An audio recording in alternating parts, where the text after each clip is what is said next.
Ba, ba, ba. Ba, ba, ba, ba, ba. Star Trek, Highly Illogical. These are the ramblings of Spanner and Alfie. Their continuing mission, to overanalyze sci-fi telly, to explore nonsensical truth and strange new observations, to badly go where too many have gone before. Ba, ba, ba. Ba, ba, ba, ba, ba.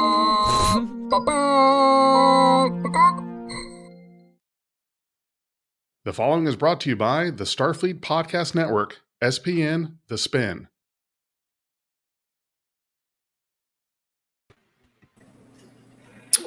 Welcome back. Oh, hello. That's great. I love it. I want to make sure you guys can hear me okay. And all Yes, that. sounds good, man. Okay, great. Welcome to Star Trek Highly Illogical. We've got our resident Star Trek savant back with us this week, BigJ. Welcome. And of course, The one and only Star Trek stud of the 21st century and beyond. He's the host of a podcast, Star Trek Beyond. So you've got to check that out. We'll leave a link at the end of the show in the chat to the viewers that are unfamiliar with Jay, but I'm sure you all are because, you know, I hope. it's the kind of crowd. Yeah. It's kind of crowd we host here. How are you doing, Jay? Lovely to have you on board the bridge tonight.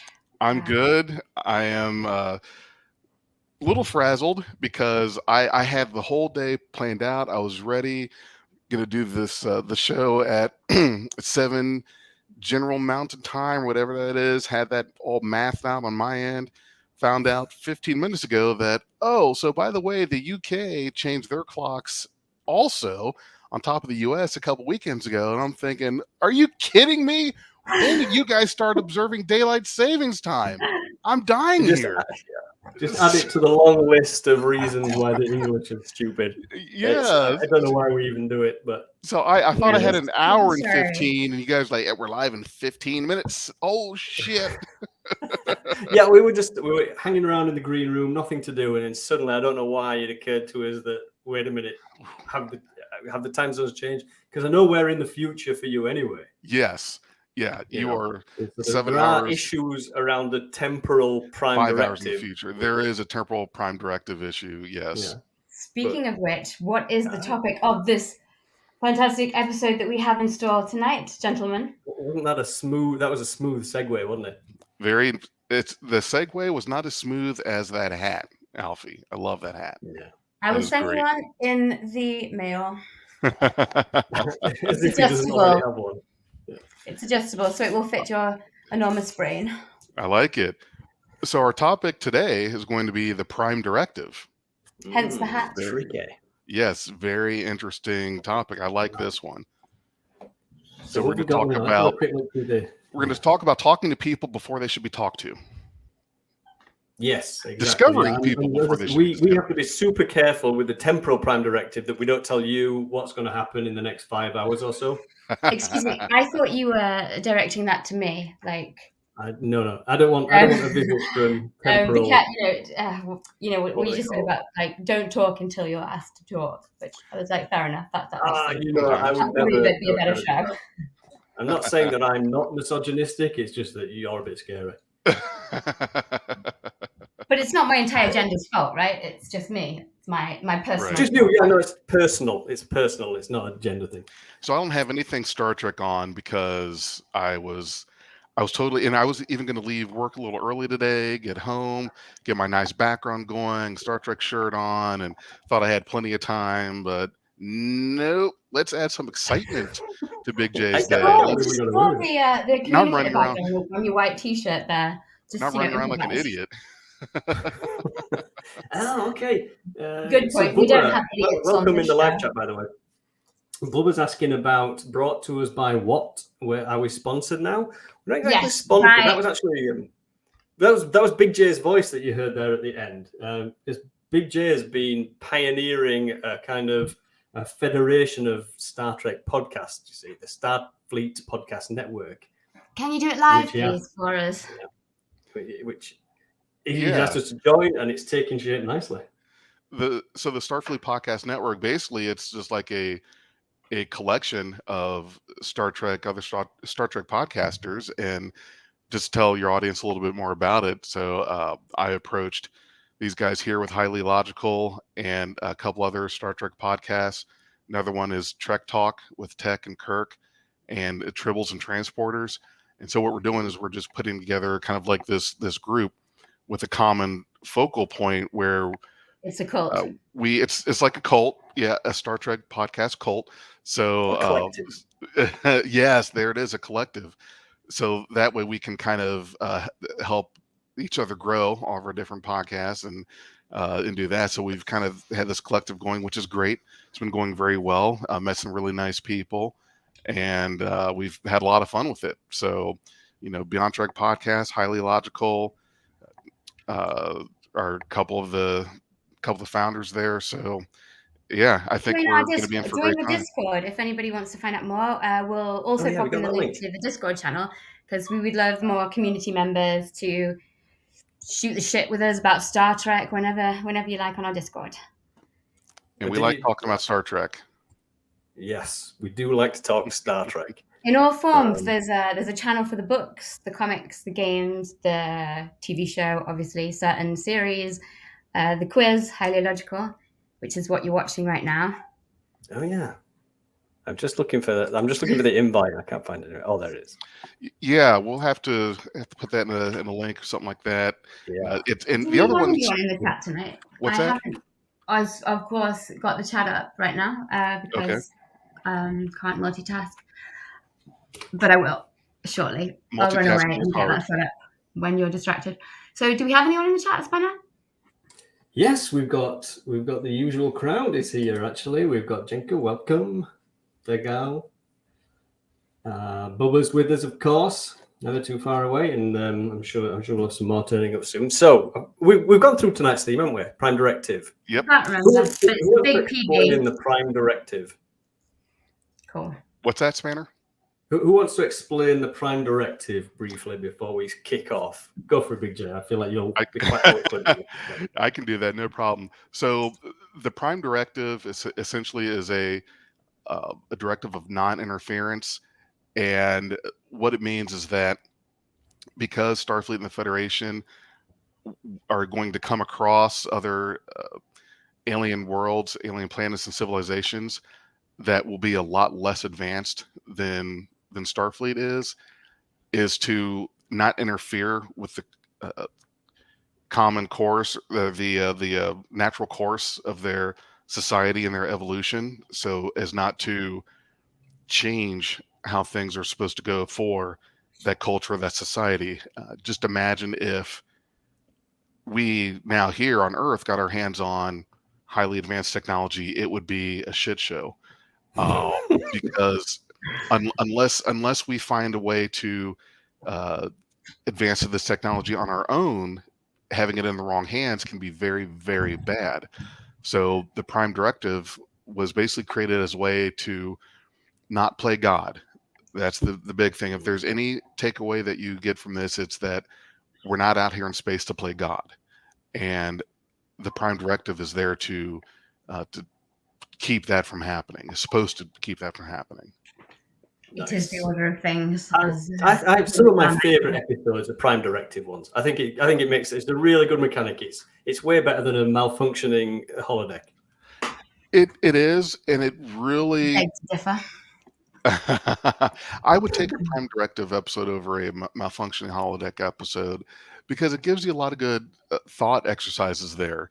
Yeah. I mean, and we don't even have to go so far as to a sci-fi show to talk about the ramifications of advanced technology interfering with the natural growth of a society. We're doing it here on Earth.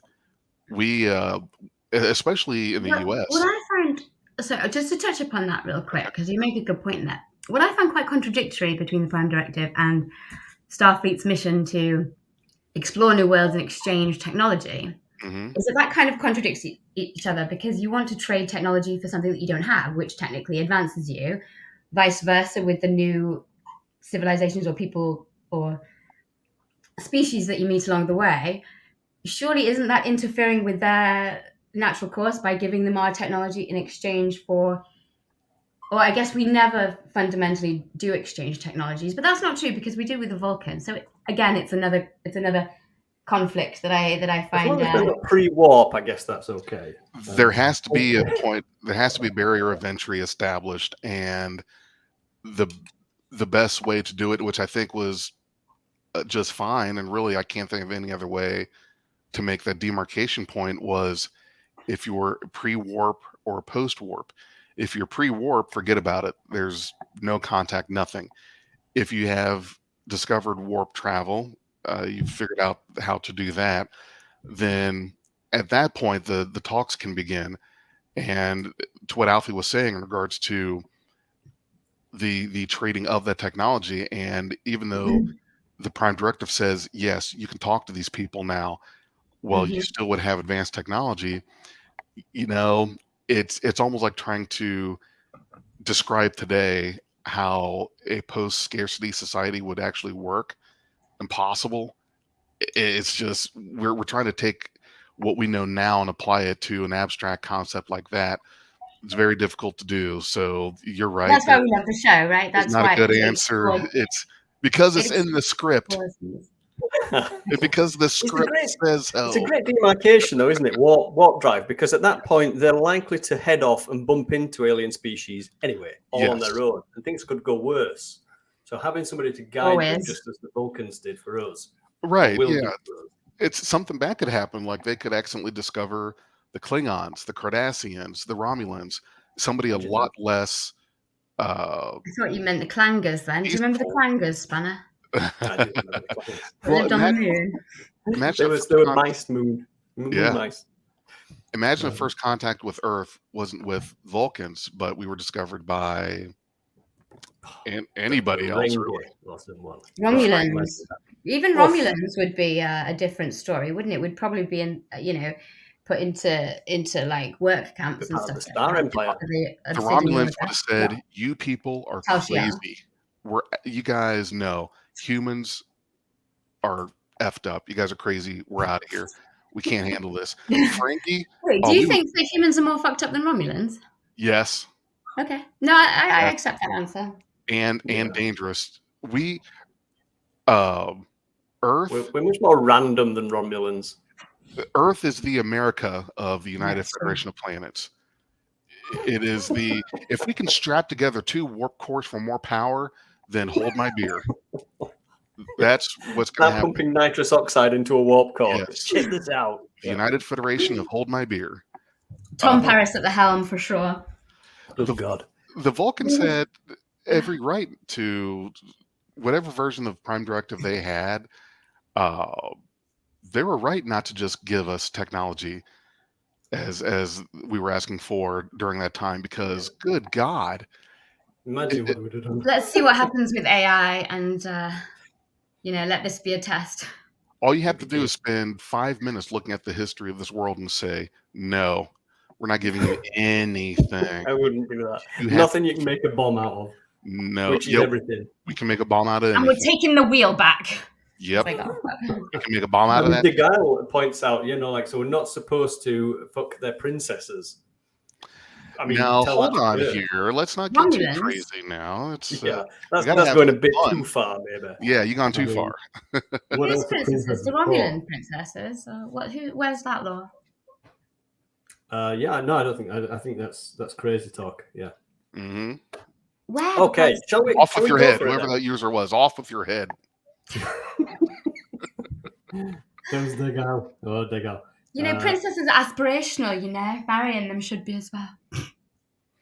Okay. Off with his head, just like Remick in that season 1 episode TNG. Yeah. That was great. that head explosion was deserved. He was a bit annoying. They stopped broadcasting that episode. And, annoying deserves the head explosion.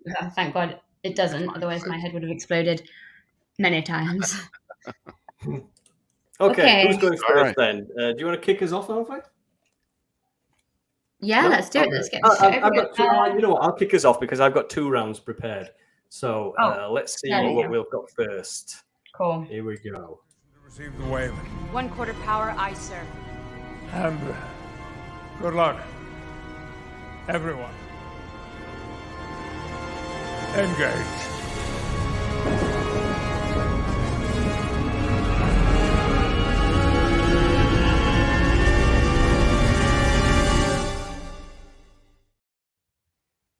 Such a great scene. Okay. We have a Jean-Luc picture round. I like it. So what we've got, this is, I'm going to give you, oh no, wait a minute. This is not a picture round. This is multiple choice. Oh, well, it's too late now. That's okay. Just go with it. We'll do it live. Can we make to say anything bigger? that I Can could we go make away the with pictures the that. whole screen, or do we not need? Because that's the answers, I'm assuming. We can blow it up to full screen if we need to. Not the whole time. All right. So what I'm going to give you is 4 Star Trek species, and I want you to tell me which of these species is prohibited from contact by the Federation due to the Prime Directive. Okay. So we have the Aldeans, the Halkans, Katarians, and Boralans, who you might notice there. That's what's the name? Cassidy Yates, isn't it? Oh, Closer look. yes, it does. So say the question one more time. Which of these 4 species is prohibited from Federation contact by the Prime Directive? Oh, Jenkal's in there already with the Hulkans. See, I wanted to say the Hawkins, but my reasoning behind it didn't add up, and I can say why in a bit. Degal's thinking Why are you keeping us in suspense there? Why don't you want to know? And Bubba's going with the Boralans. Okay, we've got a mix here. So I think the Boralans, so they definitely were like pre-warp. They weren't to find out about help. They weren't allowed help. It's got to be the Boralans, because I know it's not the Hawkins or the Aldeans, because they are they're kidnappers of children. They're after you know what? I don't mind that the Aldeans stole Wesley Crusher. It's that they gave him back. Oh, have some heart, man. I know, right? I love Will Wheaton, but Wesley. Will's a great guy. Will is a class act guy. Yeah. So, okay, so we're Bubba is thinking the Boralans. I've got to say Boralans. Yeah. And you're going for that as well, Alfie? I am. All right, good. That was the Boralans. The Boralans were transported by the Enterprise D, but without them knowing. And I think Worf's brother was among them. Yes, they did the pilgrimage in the holodeck. Yes. To make it like they were traveling along to somewhere else. Genius idea. Yeah. With Worf's brother, right? You just probably said that. Yep. Yes, Nikolai Rozhenko. So he's Nikolai Rozhenko. Brother.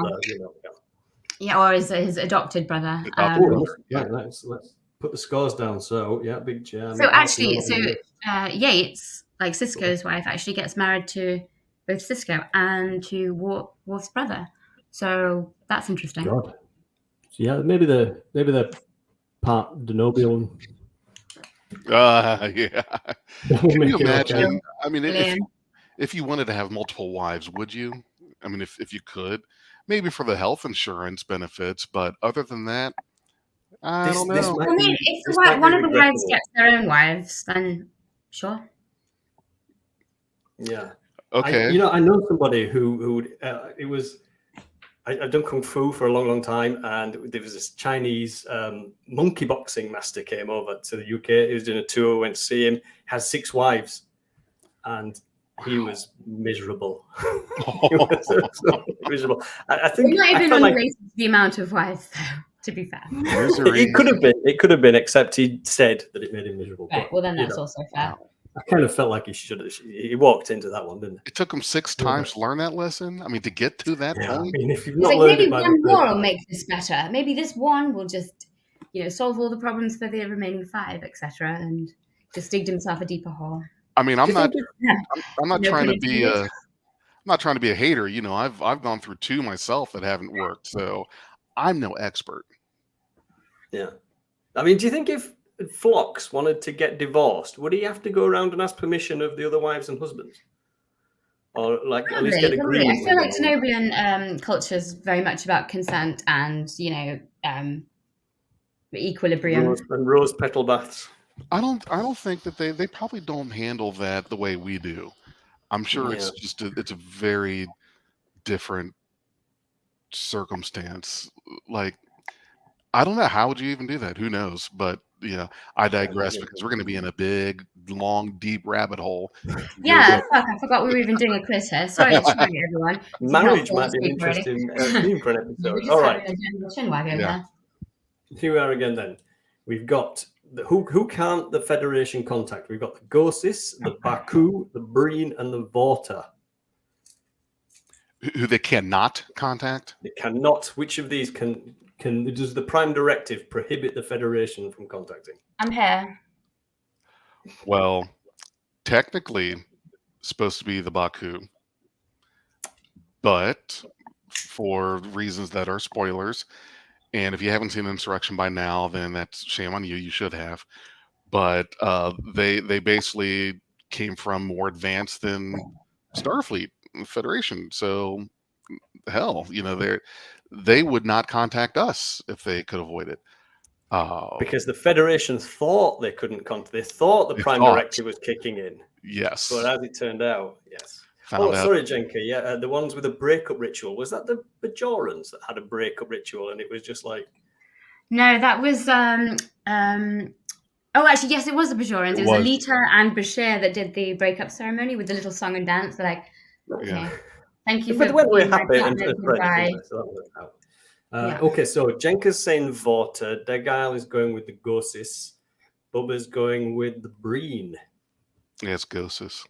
Ooh, so we ruled out the Baku. Conflicting answers tonight. I like it. I like it.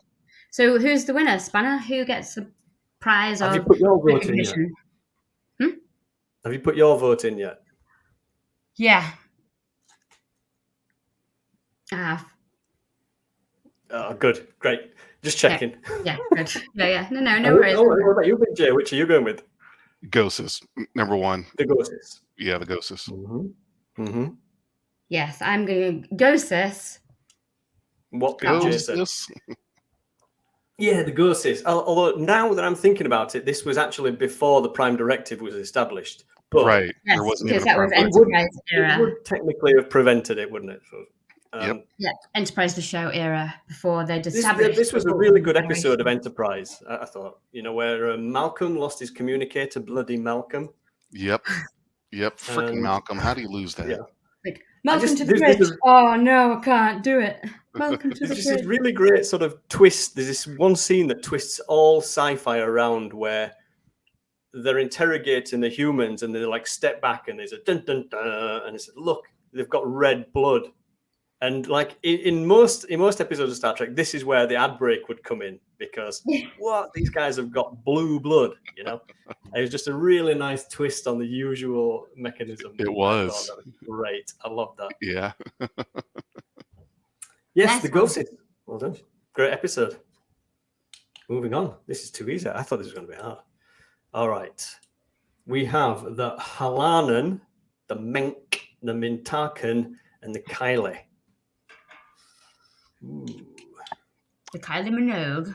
Which ones cannot be contacted by the Federation? That's right. I know. Can I jump right in because go for it. Mintakan.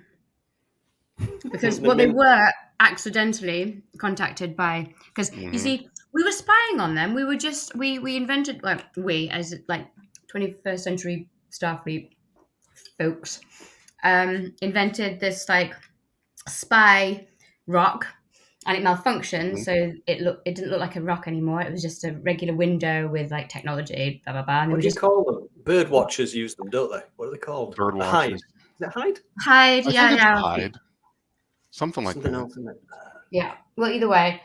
So yeah, this whole episode is about them accidentally making contact with this civilization because they say like, "Oh, what's that? Oh my god!" And they end up having to transport them back to the ship and thinking about should we just kill them and so it doesn't spread around. But obviously, that's not called a blind. It might be called a blind either.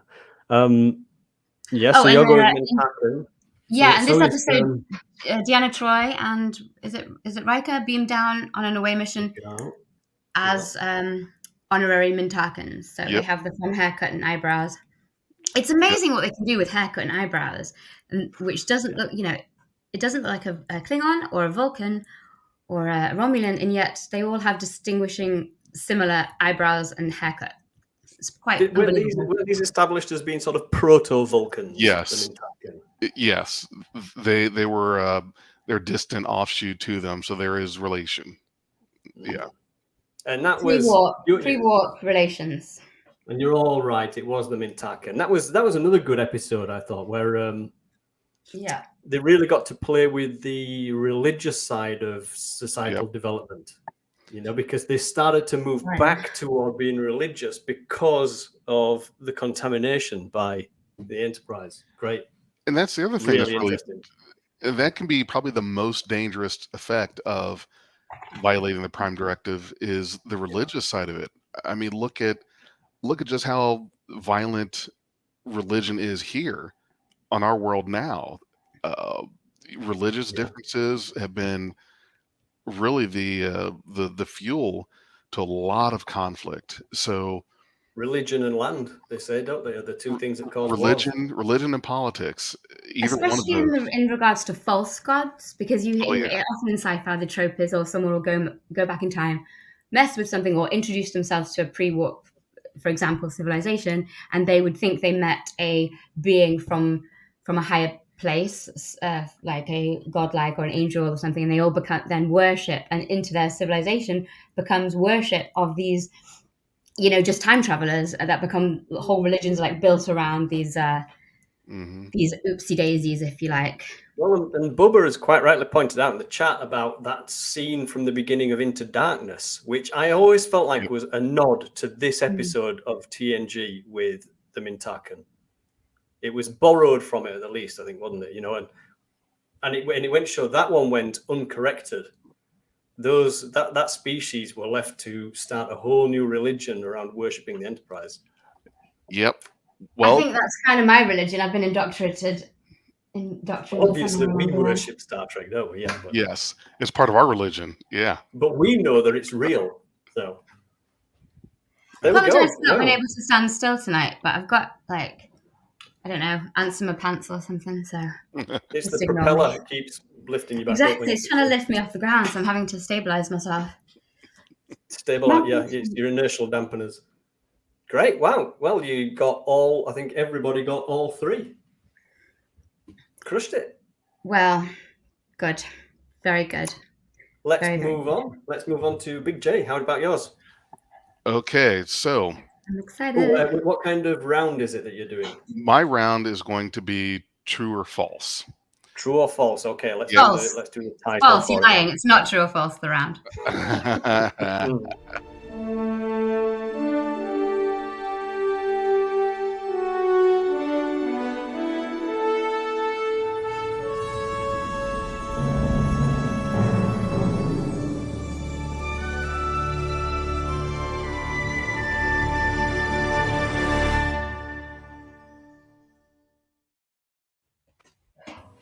All right. Very good.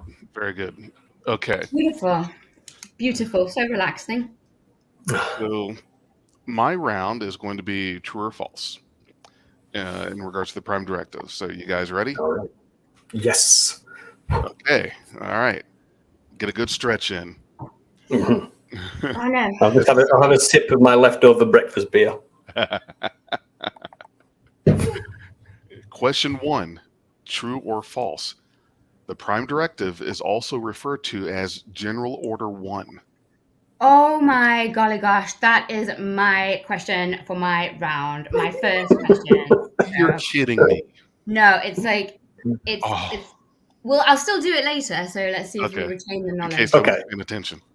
Spoiler alert. Well, I'm going to say that it's fairly Jolan true. And I think they only ever got referred to that in TOS. Is that right? Nope. But that is true, Jolan true. It is true. Okay. Yes. General Order 1 was the original name for it, and it ended up getting changed to the Prime Directive. But it's you could go either or, and it's supposed to be anyone who knows will know what you're talking about in regards to being in Starfleet. So yes, that one is true. Yeah, and back then, you see, they used to run quite free and loose with the Prime Directive or General Order 1. A little bit. But yes, we've got everybody in the live chat's got that one right. Nice. Number 2, true or false? There is an exemption to violating the Prime Directive if it is to save Starfleet personnel or ship. That is my second question. Kind of. Did you hack into my computer to look at my yes, work document? BigJ, and I thought you would have known that and changed your questions. My God. Well, actually, you know what? I think there are too few questions that are possible around the Prime Directive. Degar was going false. We all just Wikipedia'd it and just used the first thing that came up with Wikipedia, clearly. But also, I forgot to go first. That's my big problem here. Anyway, proceed. I'm going to say that's Jolan false as well. I think because they like to make a big point about how they're willing to die for the Prime Directive. One more time, BigJ. The question again. Okay, so the statement here is true or false. There is an exemption to violating the Prime Directive if it is to save Starfleet personnel or ship. That's Jolan true. Okay, so Alfie's going with true, Spanner saying false, and most of our guests are saying false. Is that right? Yep. Okay, so the answer to that one is false. Just to save yourself or Starfleet personnel or ship is not a reason to violate the Prime Directive. Yeah, you're right. You're all bloody right. That's very true. It just happens frequently. And also, I got confused with my question, which is worded similarly, and yet Matt, you got to wait on yours. Okay. Now you've laid the ground. That's got us all excited now. Yeah, I have to redeem myself. Okay, so number 3. On my this chair. one's true or false. If you answer a subspace hail from a pre-warp civilization, you can reply without breaking the Prime Directive. If you do a warp, you can break free from the Prime. Sorry, just went over my head. Okay, no problem. That's I'll repeat it. One. So if you get hailed on a subspace frequency, you get hailed on subspace from a pre-warp civilization, you can reply without breaking the Prime Directive. Nicked. No, Bubba's going false here. Is that true or false? False. And you see, an interesting part of this is I wonder, like, if subspace technology and warp technology are kind of contemporary. I feel like they probably are, but it does specify warp, like pre-warp civilizations. I'm going to say false. No, I think civilizations can build communication devices to communicate with warp species, but they just cannot do warp travel through space themselves. Yeah. I mean, for example, it's like when in the episode in the first season, I think, of The Next Generation, where Data sort of by accident replies to a species that planet is going long little fingers is going nova, I think supernova, and he makes a friend and hello. Well, Degar was coming up with something interesting there. Bizarre episode. If you don't reveal yourself, sorry about that, then it's true. Which is interesting. Oh, loophole! I like a little loophole. Yeah, there's a little bit of loophole here, but the answer to this one is true. So, Spanner, you should have gone with your first instinct there. Yeah. Yes, you are correct that pre-warp, but also, if you look into it a little further, there is also that technology communication barrier as well. If you have advanced far enough to be able to communicate in such a way as subspace, that they could choose not to travel. They could choose not to travel the stars, create warp or whatever. That doesn't mean you don't know whether they're warp capable or not, I guess, do you? Right. Hmm. So that's another use is if you have advanced communications like that, then that makes you now Warp you can talk questionable. to. You can be spoken to. Yes. Right. All Yes. right. So Okay, so Degal, Interesting. you get a point for that. In fact, I'm going to give Degal 2 points for that okay, good. because I just felt like that was a really good answer. This is a Yes. good question too. And it seems like these are trick questions, but they're really not. Not really. No, not No, really. just Not out here I'm to fool just you. jumping the gun a little This bit. is what it's like to be a captain. You have to be able to interpret these things. Yes. Well, I know I'm captain of ear. Fair. Yeah. Number 4. Yeah. Okay. True or false? Number 4. The temporal prime directive is to prevent interference in the natural development of a timeline. Sure. I mean, I think it's a bit more than that, but I think Let me partly. let me reread. I can reread that for you. Please. The temporal prime directive is Ah, to prevent interference in the natural development of a timeline. yeah. No, that was a trick question. Hello. That Is was a that trick true question. or false? That's false. Yeah, I'm going to go with Jolan true. Well, Because- I'm going to go with Joel on false, unless I'm wrong, and then I'll change my answer to true to save You're just being peace and dignity. Jolan contrary. Yeah, you're Degal saying true. Jolan Bubba saying true. contrary. I'm Joel on do what I want because I make the rules. You're being a Jolan dick. Joel on Dick. I think we need a Joel on Dick. I'll Here- change my job title. Here's something interesting for not for temporal investigations, but for the people who are in charge of the temporal prime directive. Mhm. Let's say in the 24th century there is a breach of the prime directive. Temporal prime directive wouldn't require them to go back in time to stop that happening, would they? These are two different things. They would have to allow that breach of the prime directive to go ahead so that they don't interfere with the timeline. Right. It's tricky, right? Using the timeline to prevent a breaking of a traditional prime directive could also run afoul of breaking the temporal prime directive. So 2 wrongs don't make a right. So you got to be very careful with that. So the Spanner, you're going with true on that one, and Alfie's going with false. Okay, so only if I'm right. They're going true as well. They're going true as well. Okay, so the answer is true. The temporal prime directive is there to prevent interference in the natural development of a timeline.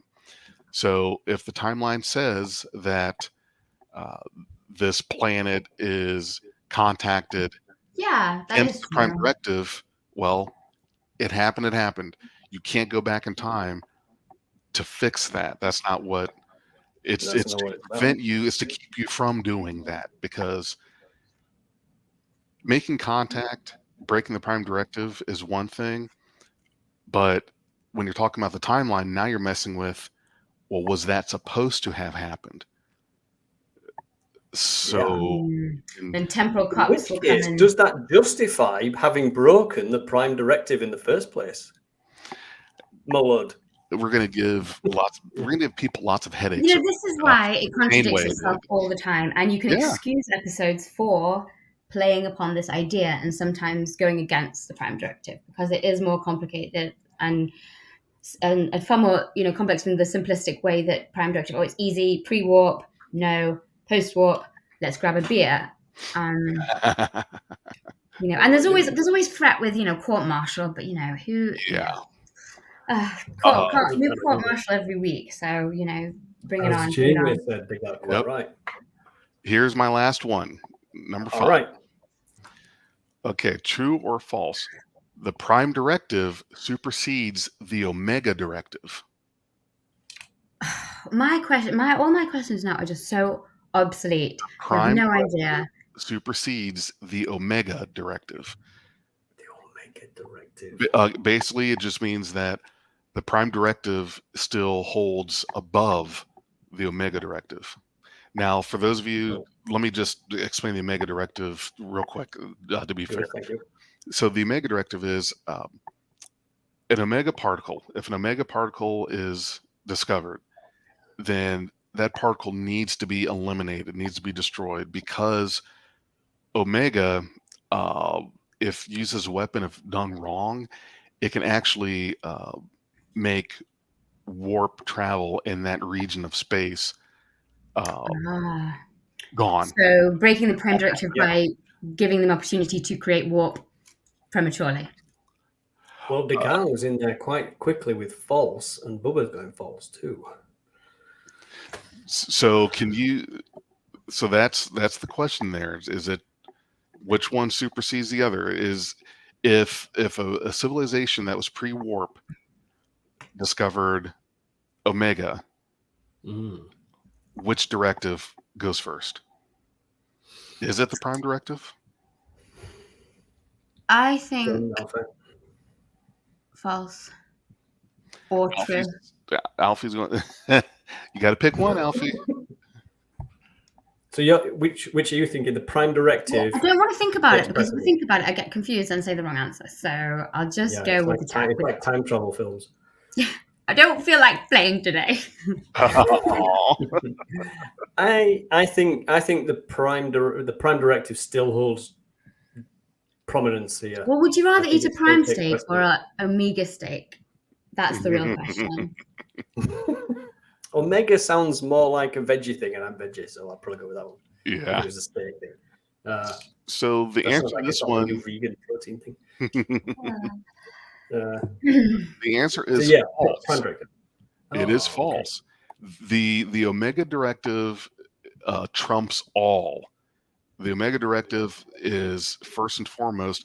You drop anything you're doing, even if it means contaminating the hell out of a society, timeline, culture, whatever it is.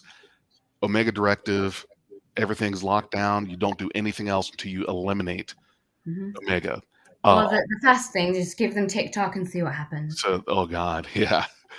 So now that's if you really want to knacker a species, then give it TikTok. that tells you how important these things are. I mean, to have a directive that's basically you can't play God, but to be trumped by a directive that says, okay, this is bad enough to where, yes, play God.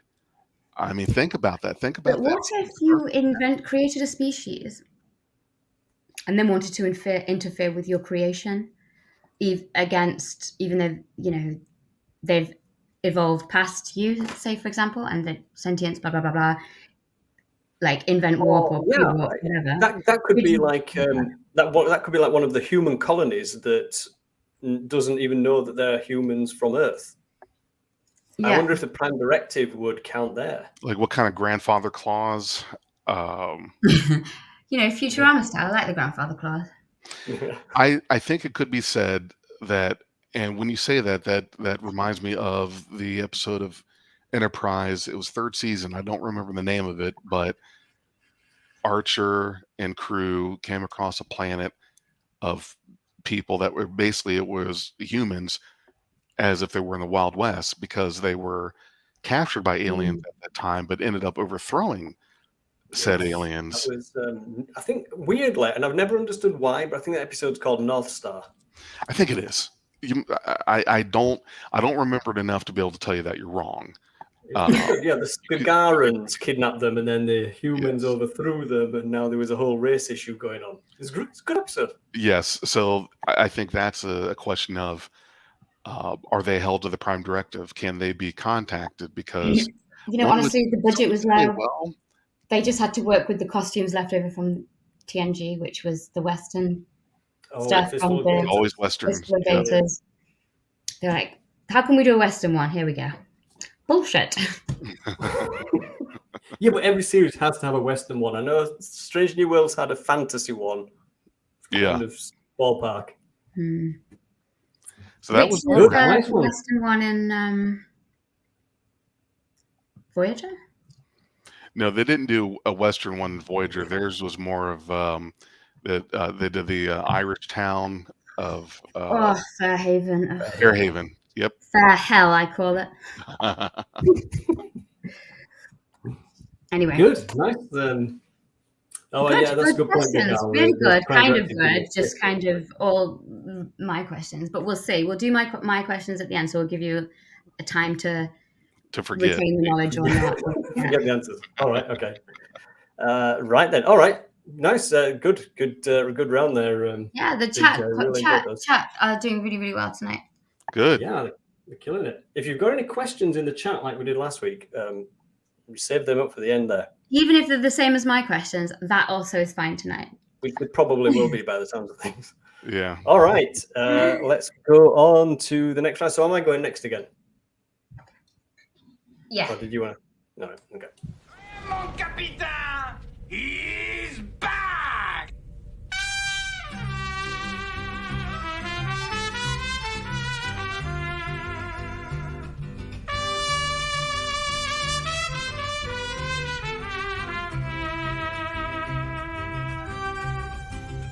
I'm forgiven! I love that. Just a cigar just appears in your mouth suddenly. Great. What a That's guy. Who is the man? the dream right there. So this isn't so much a right and wrong. And this is kind of what we've been doing already. I'm going to give you 3 scenarios. I've done one at a time.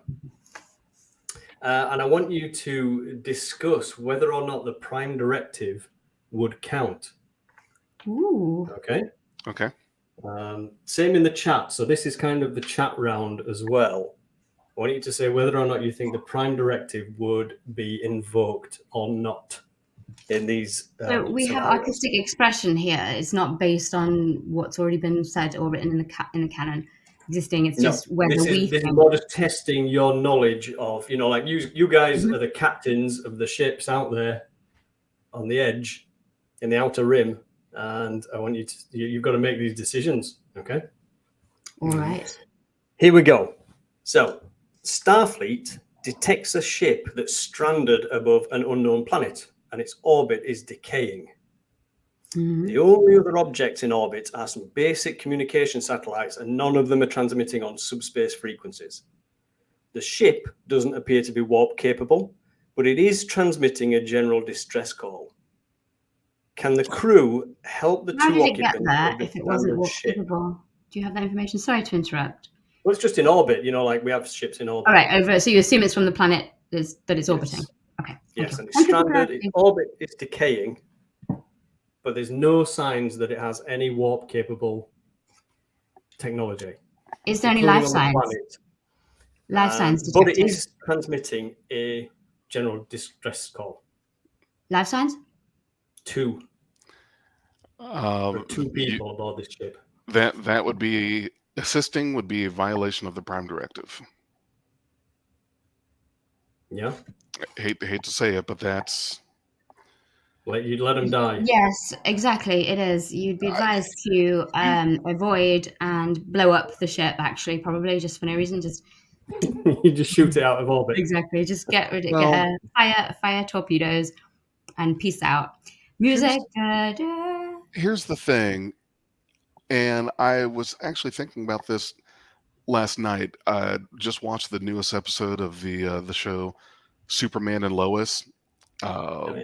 And this was something I always wondered, of course, with Superman, because there was a scene where I don't want to give away spoilers for anyone who watched this, but Clark was with his wife Lois she needed to get they were at a doctor's office, and he could hear suddenly a mudslide in Nepal that was happening. People needed help, and he wanted to make sure she was okay before he went and did his thing.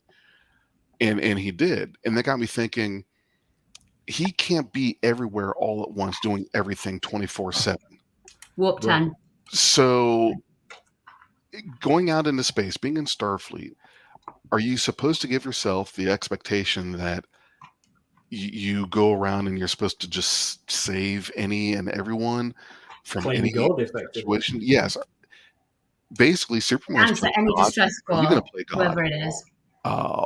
And I mean, the rules say that would be playing God. If the shuttle is absolutely, some people are meant to die according to not interfering. Like, you don't interfere with saving their lives.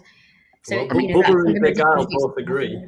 You have to have rules. I'm sorry, rules aren't always good, but if you don't have them, then shit's just going to fall off the wheels, and you got to have it. So with this one, I would say in this scenario, you can't help them. You can't help the people in that shuttle. I mean, I think we all know that the crew of the Enterprise You D can would watch find a them. sneaky way of doing it without them knowing that they've been helped.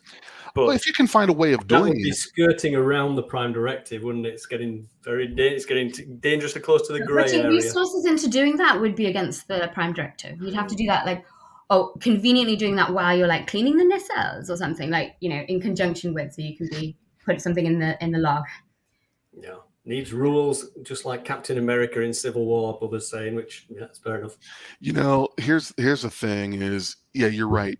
Even attempting, even if you were to know you could attempt it and not be discovered at all, you're still violating the Prime Directive.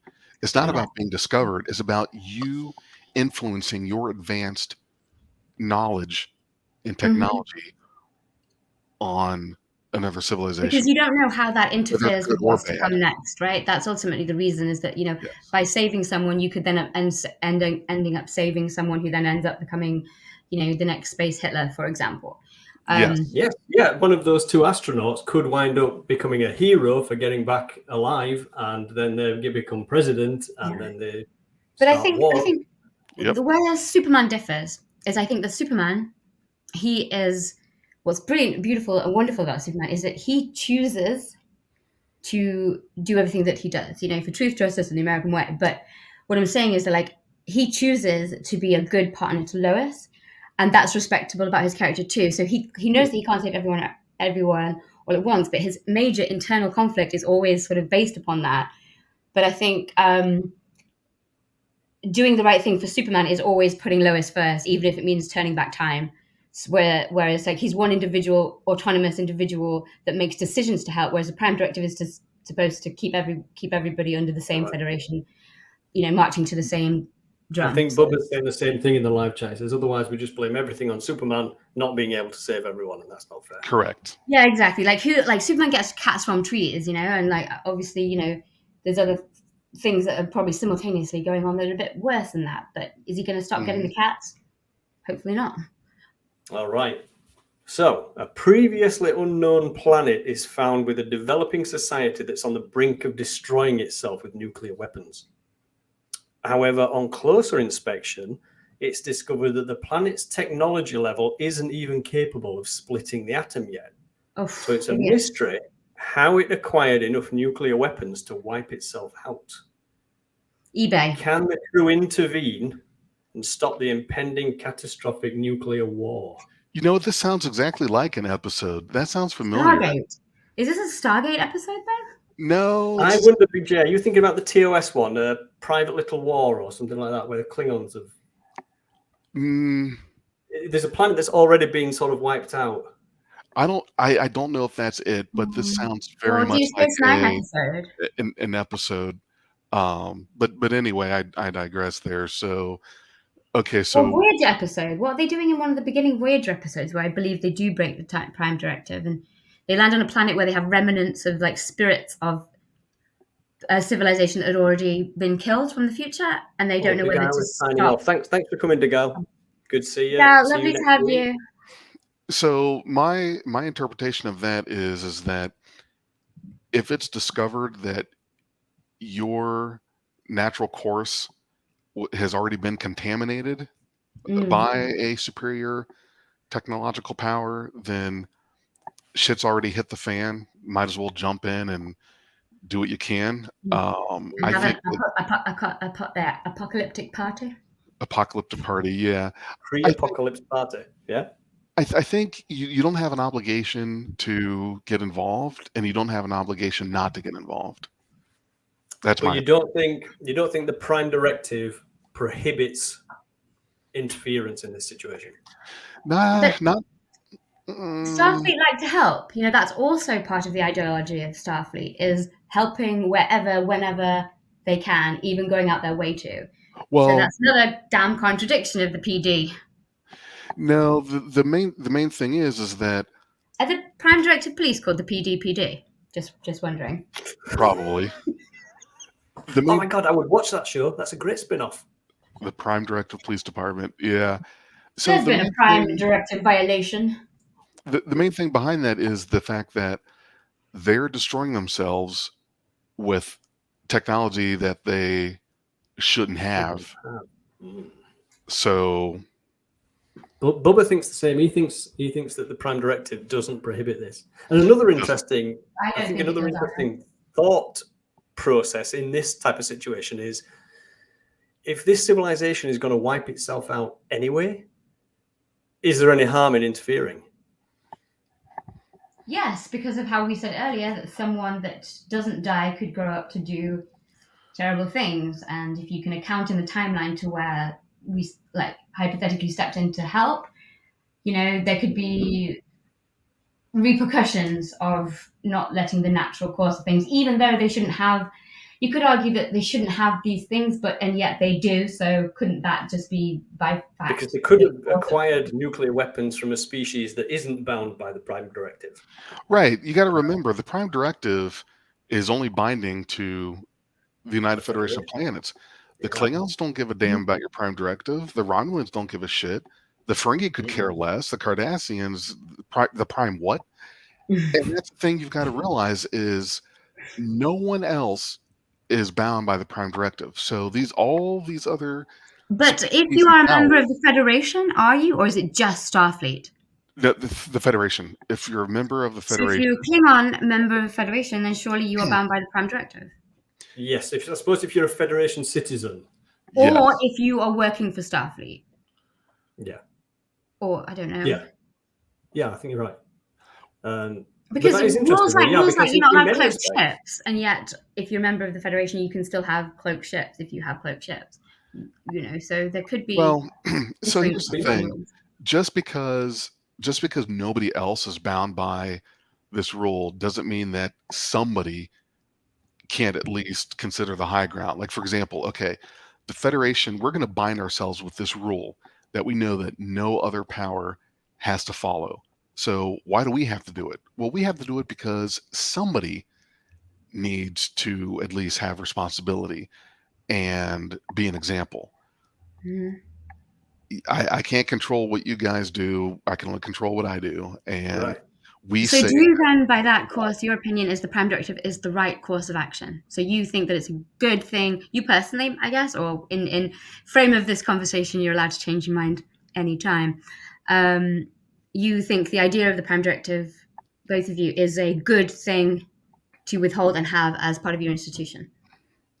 I think, honestly, as many headaches as it has produced, it's better to have it than to not have had it, because things would have been a lot more dangerous if you didn't have this if there wasn't a Prime Directive to make you stop and think about what you were doing because of the Prime Directive, then there's all kinds of chaos. Yeah, there's willy-nilly all sorts of doing what you want. Yes. So bringing back to Superman. Yep. Superman obviously doesn't live by the Prime Directive. He comes to help humanity, heal a weaker species, and he saves people and changes the course, intentionally or not. Mm-hmm. Do you like Superman? Are you a fan of his actions, or is that different in terms of an ideology, or do you understand why Superman as a single being operates this way and doesn't have a Prime Directive? Because if he had the Prime Directive, then it just make no sense. He'd be like, I'm having a cup of tea, I have Prime Directive there. Like a South Park episode. That's the problem. There is no governing body that has oversight over him. Well, Lex Luthor likes to think he does. Lex Luthor likes to think he does. Yeah. He doesn't have accountability. He can just decide one day, fuck it, I'm just gonna, everyone's gonna be done. And the thing is he wasn't raised that way, though. That would be against what Superman was a citizen of Earth, though, wasn't he? I think as far as he's concerned, he is human, at least an adopted human. I'm just saying that Clark first. Saying that's the possibility, and there's no recourse from that. There's no. He could get a load of mental health problems, for example, or he could. I mean, not that they're saying that mental health problems relate to Homelander in the voice is what Superman would actually be like. No, Superman would not have good medical insurance. He's an American still. No good health care. And I don't think No he access to pays to save benefits. lives in his way. I don't know if he gets any money from it. Maybe with Jimmy Olsen, some extra bucks on photos, but no, that's a really interesting He thinks point. that's what happens to Superman ultimately. Anyway, after Lois dies, he just says "fuck everything" and goes rogue.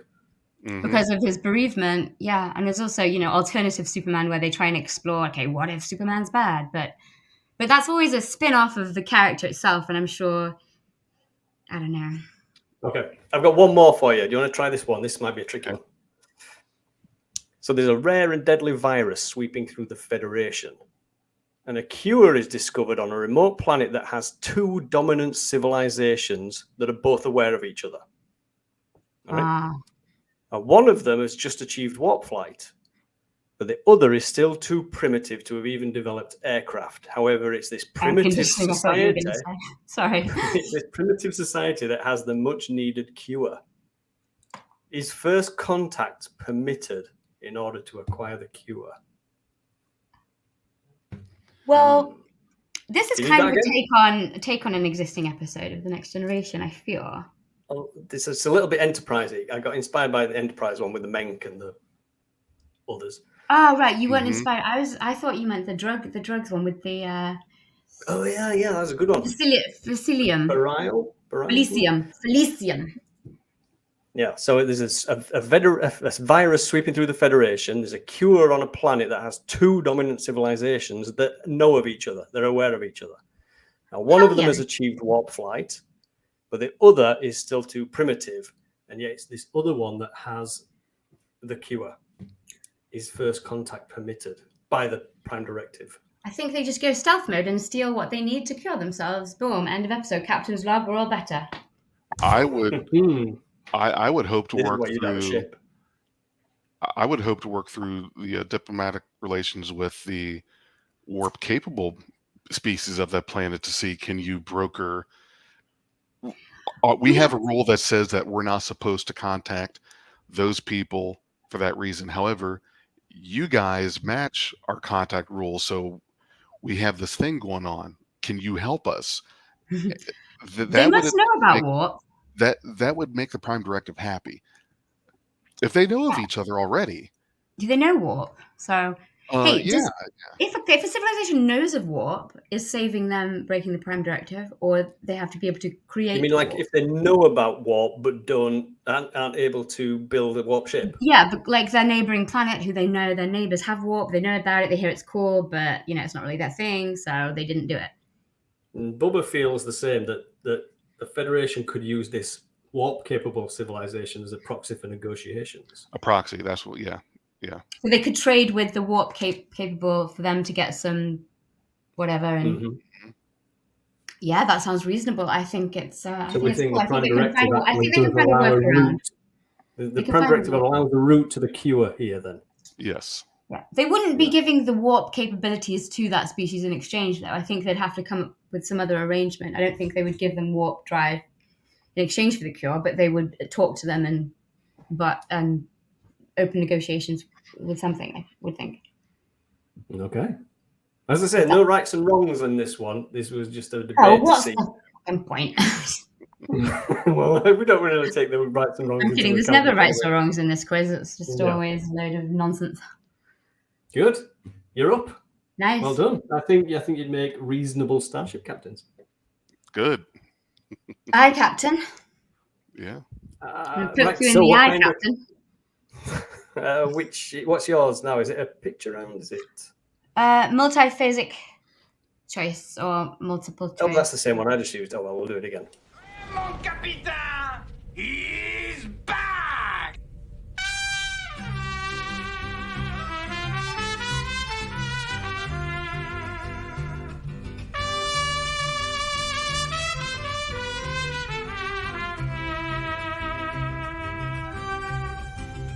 I'm forgiven. I feel like they hired a real mariachi band for the background there. I think so. Why not? Yeah. They were simplest. They would have their own guitars. It wasn't holograms. It wasn't holographic projection. I don't think so. Okay. All right. So Question 1 on the multiple choice questions that I have related to the Prime Directive, which we all know by now what it is. It's something that makes you think, can I do this or can I not do this, according to its thing. Good. Yeah, you make an excellent lawyer. Cohesive. Objection, I would not. Which of the following is not an alternative name for the Prime Directive? Not. A. Starfleet General Order 1. B. The Omega Directive. Or the Principle of Non-Interference. Which one is not? Apologize if I'm shouting. I'm just enthusiastic. Yeah. Is not Why are you yelling at us? Well, I'm going to say that based on the research I've been doing in the last hour or so, that the Omega Directive is not an alternative name for the PD. Well, you're so smart and intelligent and know everything. I thought so. 100% correct. Well done, gentlemen. The Omega Directive is not an alternative name for the Prime Directive. And I've got some little information here. In Voyager, the episode season 4, episode 21, Captain Janeway must undergo a top secret mission to destroy a molecule called an Omega particle that the Federation has been deemed too dangerous to exist, and it's not allowed. So they create the Omega Directive to circumvent going in to destroy the Omega molecule and sail away happy, like everything back to business. All that came from Voyager. That I didn't know. Well, it was referenced in Voyager episode, so whether it existed in the canon somewhere else before, but they brought it back. But probably it was about this episode because they just, got creative with some of the. Bubba's going with B as well. Mm-hmm. Bubba, you are very right. Okay, question 2. The temporal Prime Directive is A. Temporal Prime Directive. Tempora you Prime just Directive. pulling my leg, aren't you? A guideline for time travelers from interfering in the natural development of a timeline? Or was it established sometime before the 31st century to allow the use of time travel for the purposes of studying history while prohibiting the use of it to alter history? I hope you can keep up. Or number C, allows time manipulation for the colonization and or interference with laws or customs of alien worlds to achieve a Federation objective, i.e. save lives of the crew, or what BigJ said earlier. Well, I'm a subscriber to the cyclical continuum theory on time travel, so I don't think we would need the temporal Prime Directive. But assuming that the past can change the future and so on. Pasta can change the future. Might give you food poisoning. I've forgotten what the choices were. Oh, who cares at this point? A, B, or C is the choices. Oh, yeah. What was the question? Which question is not the same as one BigJ said earlier? A, B, or C? Okay, I'm just covering that out. I'm really not better. This took me. Bubba's going with A. So what Bubba said? Yeah. Yes. Yes. A is the correct answer. So A plus. Number 3. Now this one is a bit different. This one you have to pay attention because I don't want to repeat myself too much because it's quite a lot of words to read. I should have made this a sound round, but then it would have been too easy because you would have recognized the character's voice. So you're stuck with my voice. Who said the following? Someday my people are going to come up with some sort of doctrine, something that tells us what we can and can't do out here, should and shouldn't do. But until somebody tells me they've not drafted that directive, wink, I'm going to have to remind myself every day that we didn't come out here to play God. I do remember him standing there doing all that feature playing. Oh, go on, sorry. It's okay. I like that you have thoughts. Okay, A, was it Zephyr Cochrane? inventor of warp drive? Was it B, Jonathan Archer, captain of the Enterprise? Or was it C, Henry Archer, Jonathan Archer's the Warp 5 engine. father, who was there when warp was, You know, when you first started, I thought you were heading towards Chakotay there or something because you said "my people." I know, I did that. I did that on purpose just for you, Spanner. You sneaky bugger. I thought you did. Well, it's in the quote, but Chakotay. Yeah. Fortunately, it's not his people we're talking about this time. If I hear Akuchi Moya one more time, I swear. Akuchi Moya. It makes me want to tickle somebody with like Akuchi Moya. I don't know. I'm just.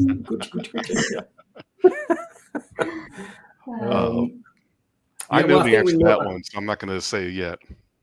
Yeah, I feel like we know this one, and Bubba's already in there with Archer, Jonathan Archer, as opposed to Henry. Well, Bubba gets the point. You guys didn't say anything yet, so Spanner did, but he's had enough points to last him an episode. I knew what it was. I just wasn't saying yet. I knew it was it the episode with was it the episode with the Ghostis where they lost the communicator? No, it wasn't. Was it? Was it the one with the mink? You know, where they actually found that cure for the other species that I don't recall. It's one of those two. I can see the scene in my head. I can see the scene. Yeah, he's so dramatic when he says it. He's like, call it, maybe a directive. He really sort of leans against the bulkhead, doesn't he? You know, he's like against Stover Corner. Yeah. But until that day, I will come up with what I should do or should not do on my own. And Paul's just stood in the background waiting to be allowed to go back to the bridge. Yeah, she's just like rolling her eyes. It's going to take long, Captain. That's what I would say. But, Vulcans actually, they live by the Prime Directive because they only contacted Earth when we made warp. So they also live by the rules of the Vulcans, doesn't it? Always goes back to the Vulcans. Bad guy in Picard. Well, Earth modeled a lot of what they did off the Vulcans. Mm-hmm. Yeah, Vulcan pizza is the best. Plomic pizza. Oh, that would make it so bland. That's horrible. Also known as food supplement 79 or designation. It probably tastes like air. Yum. Oh, absolutely. Yeah. And they probably love it for tasting like air because there's no emotions associated with eating air. I imagine it's like a really sort of mild type of turnip of plomic. Oh, a bit like a Leola root. A less flavour, less Leola root. I imagine a parsnip when you say Leola root. I don't know why. Must be something to do with Neelix. I imagine it's a bit parsnippy somehow. Yeah. All right. Is that us out of questions? They're quite low maintenance Talaxians, I think. Yeah. Yeah, your pet Talaxian, as Q calls them. Those are some great rounds. That was fun. And some good discussion, too. Are we done? We're done. Did we break the Prime Directive? Should we? I don't think we did. I think we upheld it admirably. Yes, we did very well on upholding the Prime Directive. Yep. We did not let those astronauts anyone who was not ready for it. So get ready. You let the astronauts die. Yeah, it was the right thing to do. I'll sleep well tonight knowing those astronauts are burned up on re-entry. Oh, man. Oh, Jesus. Yikes. It was that dark. But I think the main takeaway of the episode is create warp and then you're winning. Yeah. There you go. Easy. So get ready, get excited because next week is going to be good. Not that this wasn't good. This was great. Next week will just be good. So, set your excitement to the level that you want. Fun. Set your fingers to fun. Yeah. Yeah. Sorry, Spanner. I'm sure that was brilliant. What was that? Set your phasers to fun. Yeah. Okay. Doesn't work the second time. As I said, brilliant. Next week's episode topic, as it's going to be First Contact Day, I thought we could do Last Contact Day, which is the day that I stop speaking to Spanner, which is tomorrow. So you're on your own next week, Spanner, doing the episode. All right. And that's me saying this friendship is over. I'm just joking, obviously. So yeah, it's first contact day next week. So there's some heartbreak here, Spanner. Oh, it'll be fine. She's always falling out with people. I'm just joking. I wouldn't. You are not getting rid of me that easily. Let's just put it. You wouldn't break the Prime Directive. We know. You would. First contact or warp day or whatever. Or non-related. I don't actually know what the topic is, but I just wanted to say that it is first contact day next Wednesday, so we should maybe do questions about that. I think we and should. Big J, obviously you're welcome back anytime. Thank you. It was great to be on again with you guys. And even if sometimes you just want to pop in for 10 minutes to just show that beautiful face, we're also acceptable for that. Thank and you. Anyone in the chat, if you ever want to come on as a guest one time to go against head to head the one and only the master Big J. I'm just pimping you out now. Sorry. Yeah. I don't know how I can live up to this high aspiration here. Man, thank you. You do every week. You live up to it. I appreciate that. You're our Star Trek savant. Thank you again for joining us, and we'll drop the Discord. So get involved in the chat. Big J from Beyond Trek podcast. That's a wrap, is it? Is it, gentlemen? Did I win? Yes. Yeah, just give us a reminder of where people can come and watch, can come check out Beyond Trek. So you can find Beyond Trek podcast. Go on Google and search Beyond Trek podcast. That's the best way, and it's all 3 words: Beyond Trek podcast. If you don't include the word podcast in it, you'll get all kinds of other stuff. So Beyond Trek podcast. We have a YouTube channel where you can watch our pre-recorded, and we have some live episodes. We are on every audio platform out there. So anywhere you listen to podcasts, you'll find us there, Beyond Trek podcast. So I hope you'll subscribe and listen and watch our stuff. Hopefully you'll like it. It's great. They damn well. They will. Thank you again. Thank you so much for everybody's time. This has been a great episode of Star Trek Highly Illogical. Blah blah blah. Join us next week for another quiz on something related to do. Now, Spanner. Sorry, you talk. No, Spanner talk. Sorry. Okay. See you next week. Thanks, man.